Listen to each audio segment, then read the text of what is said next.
Hello बच्चों, स्वागत है आपका आज की ऑनलाइन कक्षा में। आज हम अपने प्रथम पाठ अस्माकं राष्ट्रप्रतीकानि के अभ्यास प्रश्न करेंगे।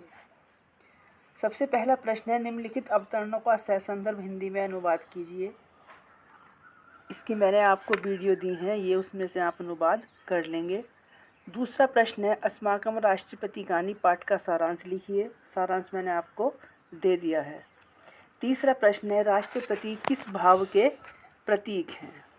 राष्ट्रीय प्रतीक हमारी स्वतंत्रता के प्रतीक हैं।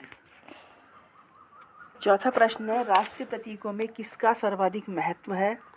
तो राष्ट्रीय प्रतीकों में हमारे राष्ट्रध्वज का सर्वाधिक महत्व है। पांचवा प्रश्न है, राष्ट्रीय प्रतीक कैसे होने चाहिए? राष्ट्रीय प्रतीक की विशेषताएं क्या हैं? राष्ट्रीय विशेषताओं से युक्त उन विशिष्ट वस्तुओं को वहाँ के निवासी प्रतीक के रूप में स्वीकार कर लेते हैं। इन प्रतीकों में उस राष्ट्र का गौरव, चरित्र तथा गुण प्रकट होते हैं, वही हमारे राष्ट्रीय प्रतीक कहे जाते हैं। फिर है, राष्ट्रध्वज के चक्र में कितनी शलाकाएँ हैं? राष्ट्रध्वज के चक्र में 24 शलाकाएँ हैं। राष्ट्रीय पुष्प का नाम क्या है? राष्ट्रीय पुष्प का नाम कमल है।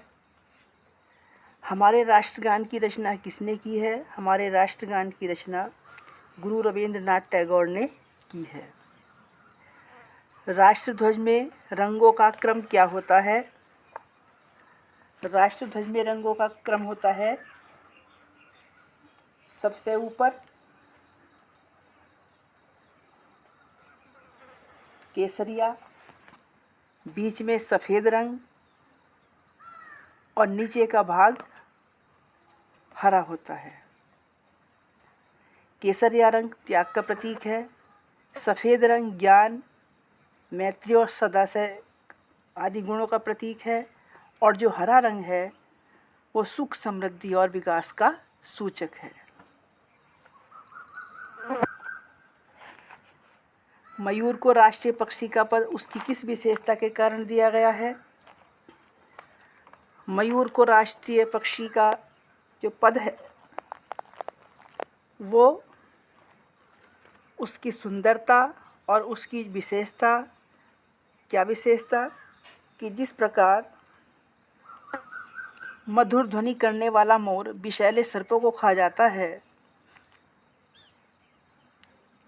यही हमारा राष्ट्रीय चरित्र है कि हमें अपना आचरण अच्छा और मधुर रखना चाहिए। किंतु जो राष्ट्रद्रोही अत्याचारों में लगे हुए राष्ट्रीय एकता या अखंडता को नष्ट करने वाले दुष्ट व्यक्ति सर्प के समान विष फैलाने वाले हैं, उनको मोर के समान राष्ट्र के द्वारा मार दिया जाना चाहिए।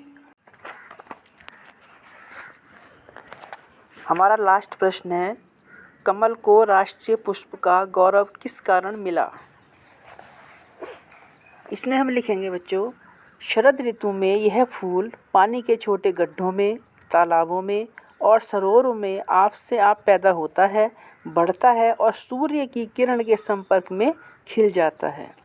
कीचड़ में पैदा होता है, इसलिए पंकज भी कहते हैं, और यह जल का संयोग और शरद ऋतु को पाकर बढ़ता और सुशोभित होता है, और अपनी कोमलता, मनोहरता, विकासशीलता और पवित्रता के कारण ही ये हिंदी और संस्कृत के सभी कवियों को अपनी ओर आकर्षित करता आ रहा है। इसी प्रकार किसी कुल में उत्पन्न हुआ मनुष्य सुविधा और उपयुक्त अवसर पाकर ही बढ़ सकता है। यही इस पुष्प का राष्ट्र के लिए संदेश है। धन्यवाद।